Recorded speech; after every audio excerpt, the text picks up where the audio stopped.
بسم اللہ الرحمن الرحیم الحمد للہ والصلاة والسلام علی رسولہ الکریم اما بعد۔ ناظرین کرام، ایک بھائی نے رمضان کے روزے سے متعلق ایک مسئلہ پوچھا ہے جو عام طور پر ہسبینڈ وائف کے درمیان پیش آ سکتا ہے، اسی لیے ہم اسے آسان الفاظ میں بیان کر رہے ہیں۔ بھائی کا پہلا سوال: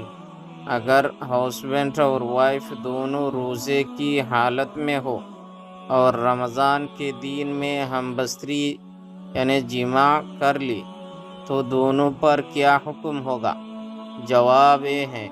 اگر رمضان کے مہینے میں دونوں روزے سے ہو، ہسبینڈ اور وائف، اور جان بوجھ کر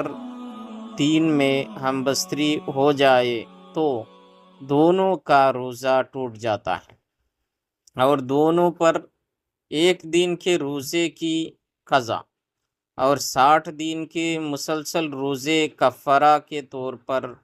رکھنا لازم ہو جاتا ہے۔